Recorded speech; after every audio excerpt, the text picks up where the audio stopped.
Hello. So today we are going to be talking about how to have a conversation with your kids about all this racial strife, about the violent protests, about a lot of uncomfortable topics that sometimes our young kids we may feel are too young to really, right? How do we even discuss it? I was watching a news.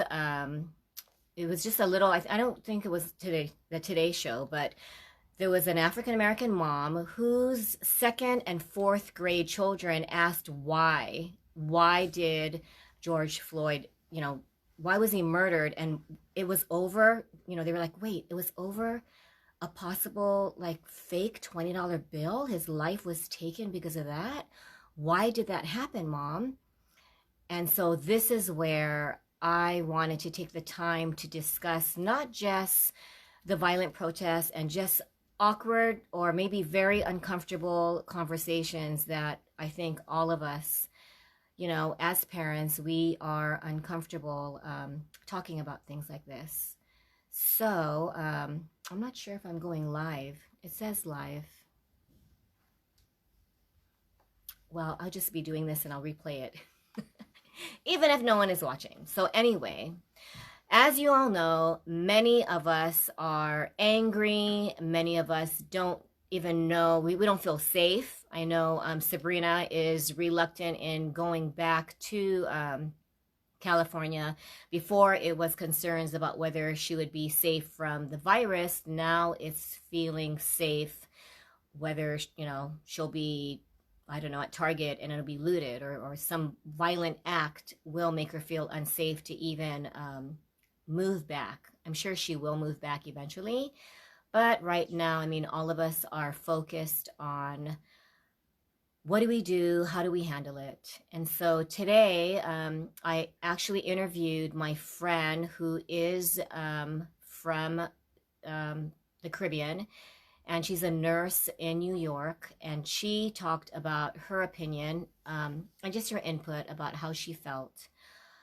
And it was really interesting. I will post the video. It's not a video. It's going to be an audio podcast. And she shared a lot about her experience from moving from the Caribbean to New York and the discrimination that she saw. And it's just really, really awful how a lot of us are. I have one person, thanks, Thomas. One of the examples she shared was, as an African American woman married to a Caucasian man, the discrimination she observed when her husband was stopped by a police officer, and he was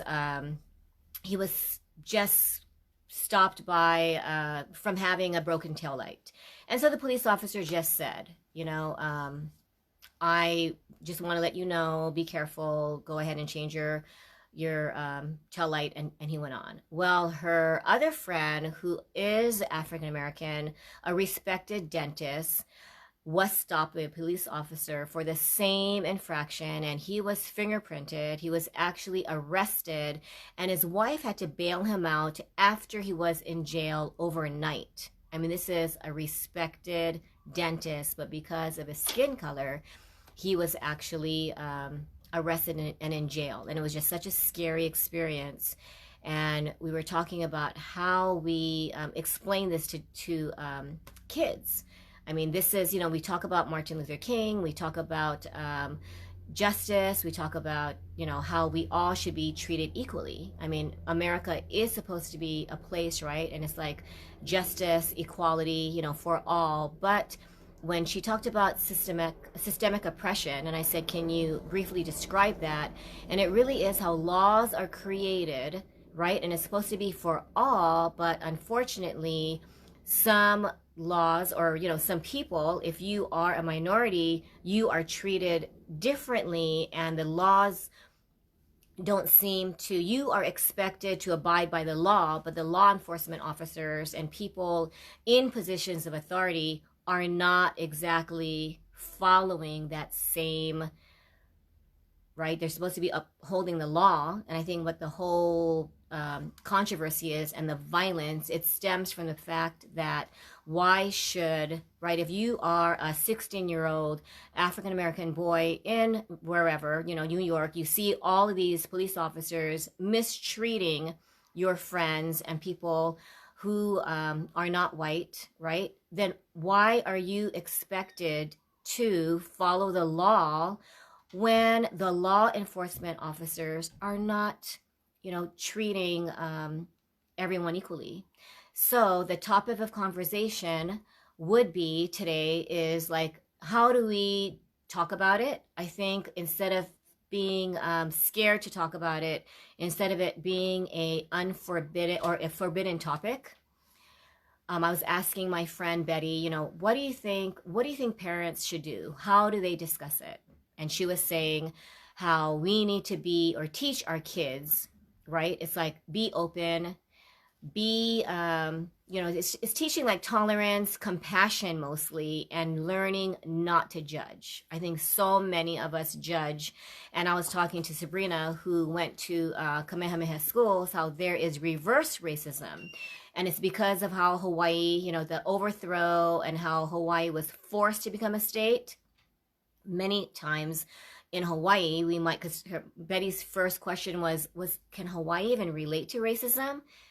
Because you are like a melting pot. We always talk about there are so many different ethnicities in Hawaii, right? We have Filipinos, we have Japanese, Koreans, we have so many different backgrounds that we don't really, what do you think? I would, since I don't really have anyone watching this right now, I will post this later, but I would be interested in hearing everyone's input and just how do you think we should discuss it even in the classrooms. I think teachers should do an entire lesson, not just on how Martin Luther King Jr. fought for equal rights, not how, we've done this for years. We've talked about the importance of equal rights.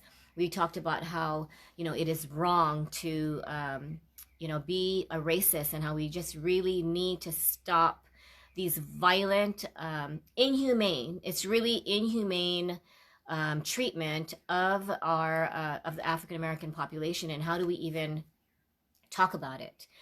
So from someone who is, she was saying that she's a Black woman married to a Caucasian, and even her husband wasn't aware of maybe the discrimination that goes on, that sometimes we say, I have Black friends. Oh, I have, I know a lot of Black people and I'm not a racist. But she mentioned how, sometimes like you say that, and yet some people are hesitant in seeing a Black doctor, or they're hesitant in hiring a Black attorney.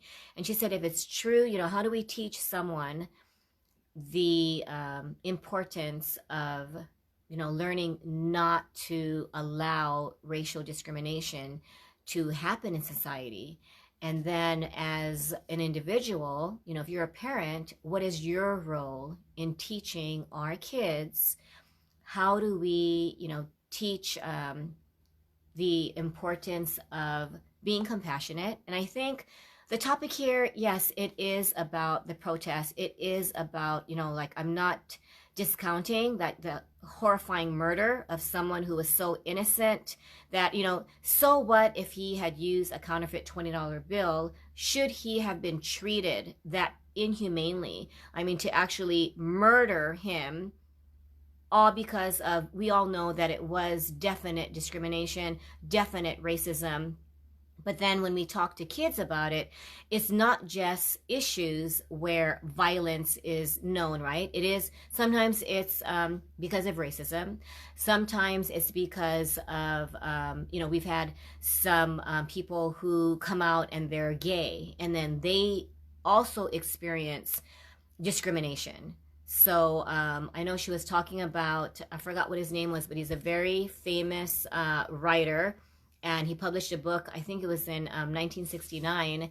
And his whole thing was, he was a Black writer, but a Black gay writer. And to come out in the 60s, when there was major discrimination. My dad actually shared a story, and if we tell our kids, I mean, really bring it to home, and share stories about how a lot of this, I mean, it needs to stop, which is why I think lately, I mean, ever since this horrifying incident, and other people have come out with stories of how it's not, there's so many people like George Floyd who have been shot, right? Who have been just, it's just, it's indescribable. It's cruelty, right? If this happened to a dog, oh my gosh, people would just be talking about how horrible and inhumanely it was. But for some reason, we still have people. I mean, the Ku Klux Klan still exists. We have, white supremacy. We have all of this. Hey, Shannon. Thank you for joining. I was just talking about how a lot of times this, the protests and the racism, I mean, it needs to stop, but how do we, my whole message is to parents, and it's how to approach it and have a conversation with your kids. When you think about it, the people who have these conversations are mothers of, like, if you're African American, or I have a student who's half African American and half Korean.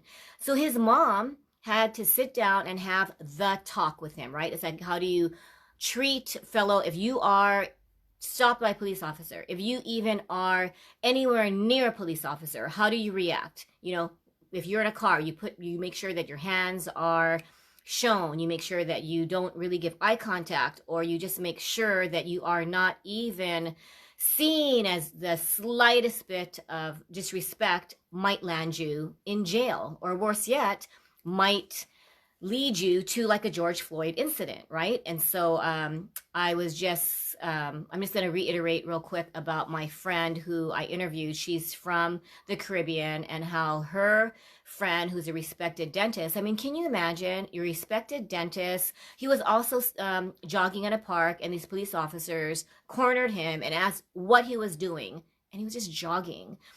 But for us who have not been in their shoes, and that's what my friend said, I mean, we don't really put ourselves in their shoes. Yes, I think we do feel compassion.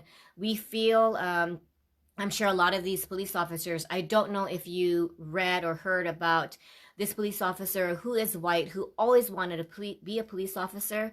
Well, he was ashamed putting his police uniform on, because he was just embarrassed that a fellow police officer, not even in the same state, I think, but how did we come to this in 2020? I mean, this was something that happened in the 60s, right? I mean, way before then, of course, but I think in the 60s, when Martin Luther King Jr., and all of the supporters, we really needed to stop segregation. My personal story is one that my dad shared. He was in the Air Force, and he was stationed in Georgia, and he could not go into the restaurant where his friends went because they were all white. He was Filipino, dark skin, and they told him, sorry, we cannot serve you. So all of his friends left.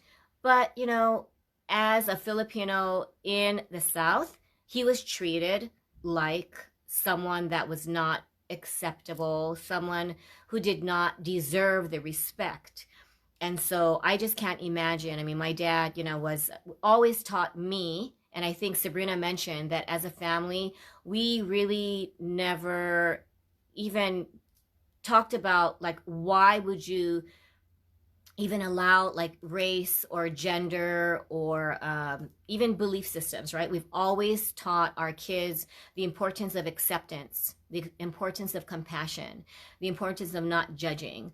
So even in the case where when you talk to your kids about any crimes, I mean, when we had that violent stabbing at my daughter's high school, the first thing Chelsea said was, Mom, that guy must have really been in pain.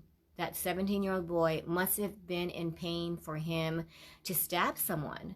It wasn't, I was talking to another friend, and she said if this happened in her generation, I think she's in her 60s, the parents would be blamed for it, right? Oh my gosh, he must have come from such a horrible background that he was not taught how to not be violent. But when you think about it, why is there an increase in suicide? Why is there an increase in violence and drug use, alcohol use? I mean, when you think about it, I personally think is because we have not taught our children, and a lot of us adults don't know how to handle stress, don't know how to handle anger, don't know how to handle any negative emotion. So what do? We don't feel comfortable about it. So we end up, drinking, shopping. I just watch just hours and hours of Netflix. But fortunately, I was telling my daughters, well, it's a good thing that mom like binge watches instead of, can you imagine? I could have easily resorted to alcohol or drugs or something that wasn't healthy. So I think instead of judging, like, why do these naughty kids take drugs? Oh my gosh, you know what?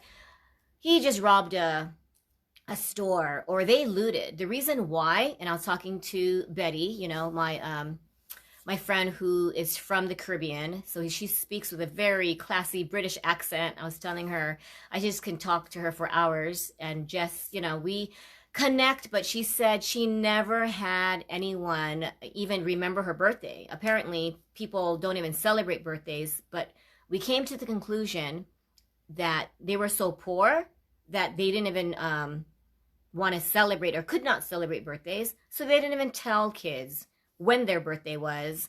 They didn't even mention the possibility of what about just celebrating without gifts? What about maybe they didn't know? So I think it's our responsibility as parents to teach kids what to expect. If it's your birthday and you expect presents, that's not what birthdays are about, right? I think it's celebrating your birth. I think when we teach our kids right behavior, and even if they're angry, if someone, disrespects them, what is the proper response? How do they react? Do they react with violence? Do they react with, a lot of times we talk about that since Chelsea did experience some bullying. The main, topic today is how do we talk about uncomfortable subjects? Maybe that's why I don't have, thanks Shannon, it's Shannon and Thomas listening, but I think when it's uncomfortable and it's topics that we don't know how to even have a conversation about, we do tend to shy away. We are very we talk about it amongst ourselves, amongst our family, how we were outraged and how what do we do, is what's society come to. But when my friend who is African American said, she felt sadness, but she also felt optimism. So I wanted her to expand on that. And she said, you know why I feel optimistic? Because people all over the world, right? It was not just, it wasn't just Minnesota, New York. It was just everyone from New Zealand, Australia. They were all really upset about how this horrible tragedy happened. And then Sabrina just shared a few minutes ago how George Floyd's daughter, who I believe she said was around 4 years old, she's witnessing all these protests. And you know what she said? My daddy did this. That just makes me cry to have a 4-year-old say, you know what? My daddy did not die in vain, because my dad, in her 4-year-old eyes, it's like he was murdered, right? Very violently over something. It wouldn't even matter what crime, if he did commit a crime. He didn't resist arrest, but even supposedly if he did resist, it's my best friend who's a mama, Sandy. Hey, Sandy. I was just talking about how, we need to just address the situation and have a open discussion with our kids. As parents, is a perfect opportunity to teach our kids how to deal with anger, injustice. If you can have a 4-year-old, if George Floyd's daughter can say, look at what my daddy did, when she's looking at all the protests, she's not seeing the violence. She's not seeing the, she could just say, oh my gosh, look how horrible. Not only did my dad die, a violent, inhumane death, but now all these people are, having these violent protests. No, this 4-year-old is watching these protests. I'm sure maybe she's seeing more of the peaceful protests, but the whole message of the protests we are protesting this social injustice, right? We are protesting just how, we are not living in the 60s anymore. Sabrina just said she shared this one lady in North Carolina. I think she's in her 60s or 70s. And she says, you know what? I did this in the 60s. I should not be doing this in 2020. She thought, right? Mistakenly. I mean, all of us thought, I think, that this should not happen. And so normally I do my parenting with peace. I talk about topics, how to deal with your obstinate child, or how do we trust in our child's journey. But today, my friend Betty, who's she's from the Caribbean and moved to New York, and said, Karen, I think this week you should really talk about like systemic oppression. And I said, can you define systemic oppression? I think a lot of my students, I think now it's becoming a topic, and I talked to Sabrina about it, and she said, yeah, a lot of times we don't really talk about how laws are created, but they are not, we aren't upholding the law, like it's not equally practiced. We uphold the law, or some, if you are of the right race, then the law will be like, you won't be, like abused, or you won't be arrested for crazy reasons. I mean, I think, hey, Carol, I just wanted to reiterate, and I think this has to be said, even though I'm repeating it for the third time, that my friend who's, she says I'm a black from Caribbean, and she's married to a Caucasian man. And when he was stopped by a police officer for a broken tailpipe, warning, please change it, carry on. And then when her friend, who's a respected dentist, who happens to be from the Caribbean, so he's a black man, he's stopped for the same infraction. He gets fingerprinted, arrested, and has to spend a night in jail, and his wife has to bail him out. I can't imagine what he told his two children. He has a daughter and a son. One is in third grade. I think one is a little older. How do you explain that your father, who is a respected dentist, was arrested because of a broken taillight? How do you explain that to your children?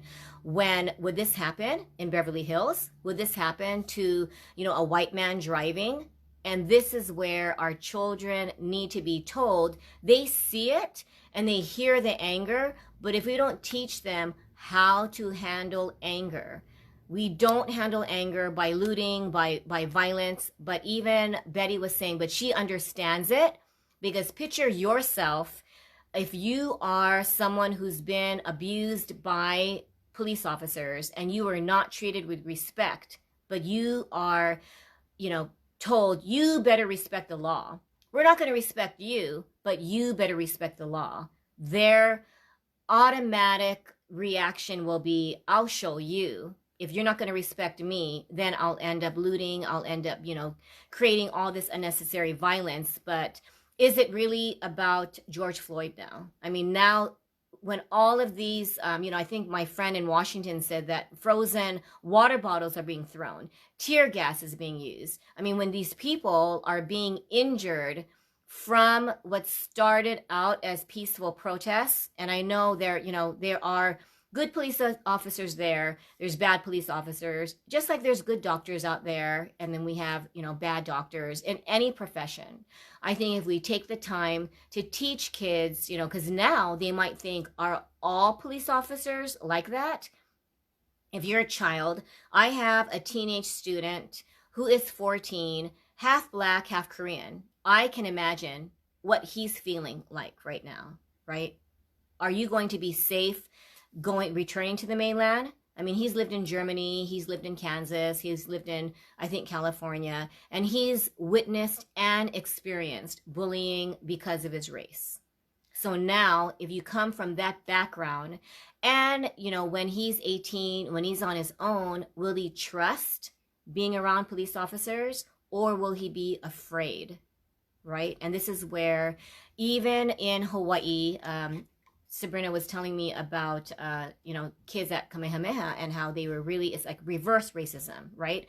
If you are I didn't know this, like if you say you look too white, or she said, you look too Asian, or she said, yeah, there was some maybe it wasn't blatant, but people felt it. And because she was really mixed, right? My kids are English, Hawaiian, Filipino, Japanese. They really look blended. And I think a lot of people in Hawaii, we are a melting pot. So, I mean, we don't really feel it as much. So Betty was saying, do you guys even have racism here? And I explained about sometimes it's reverse racism, and it's because of the overthrow. And she understood. It's like the Native Americans, Native Hawaiians. I mean, there, I think, can be racism anywhere. But if we don't take the time to make it a topic of discussion, right? We have the sex talk with our kids. We have do not take drugs with talk with our kids. But do we ever talk about how do they handle anger? How do they handle loss? How do they handle rejection? Because there may come a time where they get divorced. How do they handle rejection? There might come a time where they get fired, and it might be for unfair treatment, right? It might not be a justified reason. And so I've shared with you folks my personal story where I almost took my life, and I think it stemmed from feeling like a failure. I did get divorced. I did meet my Maui Prince Charming, and then I had 2 daughters. But when I look back, I think this is where I am trying to be brave and being transparent and teaching parents that it really is up to us to build resilience in our children. The book that I've told some friends that I just finished a book called Parenting During Quarantine, How to Prepare Our Children for the New Normal. Well, after talking to Sabrina, I've decided to change that title and rewrite a lot of it. And it's going to be How to Build Resilience After a Major Catastrophe. Because it could be, right, what we just witnessed. I mean, a lot of us we don't know how to handle it except with really strong anger, right? It could be after a natural disaster where you lose your entire home from a fire, right? Which is what happened to actually I don't know if I shared, my parents lost their entire house 4 months after they were married. So they only had the clothes on their back. But how do you handle that? My dad's way of handling it is he was fearful of fire, so we could not leave anything plugged in. He was so upset when I wanted to use those the Glade plugins to make my room smell nice. He said, do not, anything that was a fire hazard, we were forbidden to use. I mean, or just strongly, do not use candles. And Sabrina loves candles. So even now I get a little nervous, make sure you do not leave a candle, right, not attended. But my main message, I'm always going off topic and talking about a zillion things in my little Facebook lives. But the main message, as always, is make the time for your children. And during this time, it's a perfect opportunity to talk about, how they might not experience racism, but it could also include uncomfortable topics as, what do you do when you witness bullying or experience bullying, right? What Chelsea experienced it, and she went straight to the counselor, and then they talked to the VP, and it was a boy in her culinary class who's being really mean. And it took a lot of courage, and the boy actually started being nice to her. But what if you're a child who's really scared, suffers from anxiety, and you don't want to bring attention to it, right? Because sometimes it could make the problem worse. Well, this is the time to connect with your children. And sometimes I've talked to, my students, and you know what they want? They just want to be listened. They want to be understood and just heard. So many times with these arguments I have with Chelsea, it's because she feels misunderstood. She feels judged. And a lot of times, I've been telling her, is it the story that you believe? Because I'm not saying anything but she, I might say something like, wash the dishes. And I guess her story is, I'm not good because I'm not washing dishes. I mean, look at the messages and the stories that your kids are telling themselves. As parents, do you know the story that your child is telling themselves, right? You might just say, do your homework. They hear, you know what? I don't even think you're going to do your homework. I don't even think you're capable of doing your homework. I don't even know. You know what? I'm just embarrassed to be your parent. And all you said was, did you do your homework? Did you turn this in? Are you going to, finish a college application? Are you going to be applying for a job? Are you going to like be a responsible adult? But they hear that, you don't have faith in them. So lately I've been hearing, Mom, you just have to trust in my journey. And it's kind of funny because that's one of the modules in my book, right? My online program is, there's 6 modules, and one of them is trust in your child's journey. And what's hard is, how do we trust in our child's journey when we don't even trust our own journey?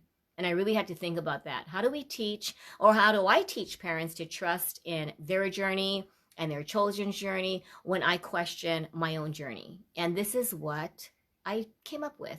I don't really have to trust in my journey right now.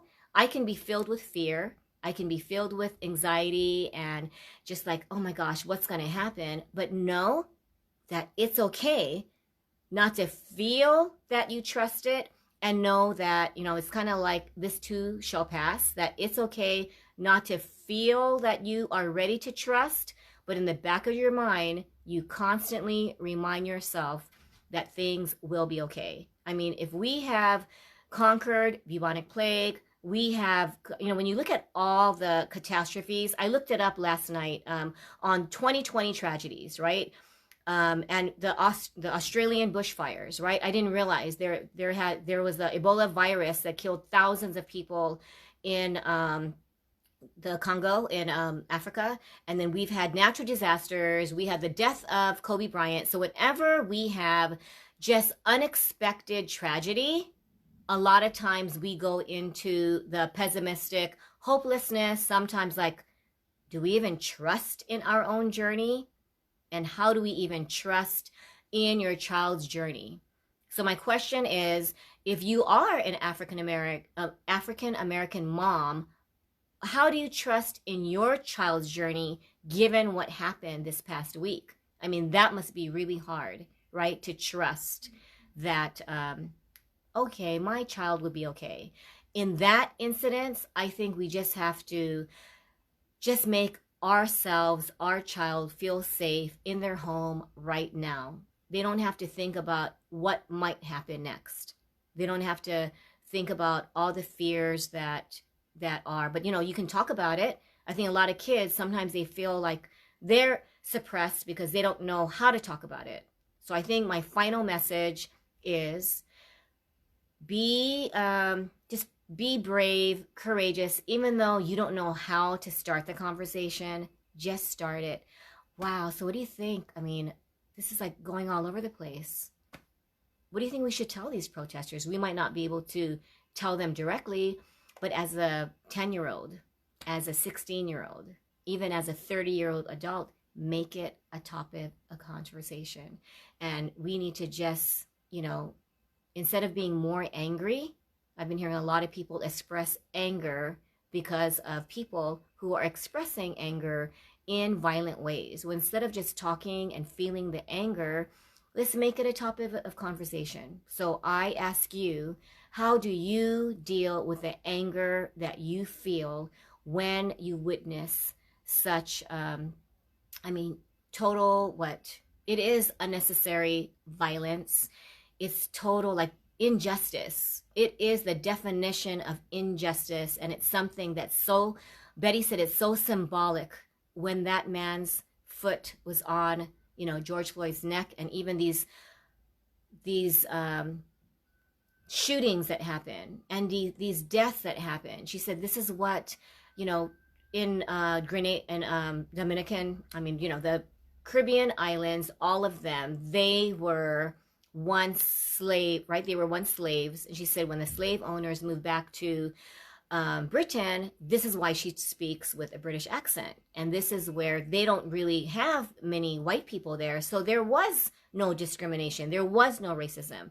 But then she moved to New York and wow, talk about major, major discrimination. So make it a conversation topic. Now that it's summer vacation, I know that it's not a fun topic to discuss, but I think it's one that needs to be discussed, and let your children know that we need to talk about topics that make us feel uncomfortable, right? We need to feel, whether it's on, and then you talk about very forbidden topics. I mean, a lot of people don't even know, or they like, oh, we don't talk about incest, we don't talk about rape, we don't talk about like now I think with gays and lesbians it is a topic that's more open, but there's so many unforbidden, or I'm sorry, forbidden topics that we are not talking about with our kids. And so our kids grow up and they don't know how to handle it because they've never been taught how to discuss, even how to listen, right? And so that's maybe what we need to do today. Take a moment, take a few moments, and just have a civil conversation about how we can deal with anger, right? Because that is the bottom line. We don't know how to handle, many of us don't know how to handle the anger. First, it was the right coronavirus pandemic. Why are people not being socially responsible, right? Why are we not wearing masks? And then now it's, why can't we treat everyone equally? So no matter what the topic is, it just so happens that this week the topic is just blatant racism and just violence. So as I end, I just want to, ask you folks to take the time to make it a topic of conversation or even think about it. If each of us, I think Betty said, if each of us practice compassion in just our life, right? It's just one person at a time, then maybe we can slowly make a change. And all of this that's happening is not done in vain. And show George Floyd's daughter, who has, she actually has seen how her daddy, the death of her daddy, has brought this, it's like the optimistic point of view that my friend Betty mentioned, that there is hope because of her dad's death. This is a 4-year-old's perspective. Her dad's death opened the eyes of many of us, everywhere from like Australia, New Zealand, nationwide. We are realizing that it's not an old problem, and it's not even a problem. It's like almost like a, what is it? It's almost like a racial, gosh, I don't even know what to say, how to describe it. But it is something that needs to be addressed. So even though you don't have the words, just ask questions and let your child express their feelings, because many times we don't even allow our kids to speak on such awkward or very uncomfortable topics. Hey Karen, oh my gosh, it's my my Dotson friend. We were just talking about this. It's just really, really horrible how all this violence is happening. And even in Paradise, even in Hawaii, we feel it. We are having our own peaceful protests. And Sabrina was saying it's kind of funny how, our peaceful protest, the security person is in a green aloha shirt holding a walkie-talkie, and that's how the law is being enforced. We don't have tear gas. We don't have violence. But I guess in Hawaii, it's our own way of protesting, but we make sure that it's done respectfully. We make sure that, we don't resort to violence. But I think there's, I'm sure wherever we are, people who don't know how to handle their anger and people who feel mistreated will be acting out. So I guess Betty, my friend who's from the Caribbean, she says that we all should, go within, practice compassion, and really ask ourselves, if you were, I just realized right now, if you were George Floyd's 4-year-old daughter, what would you want done? And for me to hear, I just heard this minutes before I went live when Sabrina said, can you imagine? The 4-year-old daughter looked around at all these protests and said, wow, this is all, look what my daddy did. My daddy, actually opened the eyes of millions of us who, we knew that it happened, but we didn't really know the extent of it, or we didn't really want to talk about it. So now I invite you guys to talk about it, not with anger, not with resentment, not with judgment, but maybe of compassion. Maybe use it as a way to practice love, compassion, acceptance, and non-judgment. So thank you for listening, and I will resume next Friday at 9:30. And I thank you for those of you who took the time to watch. And I look forward to seeing you next week. Okay? Take care. Bye.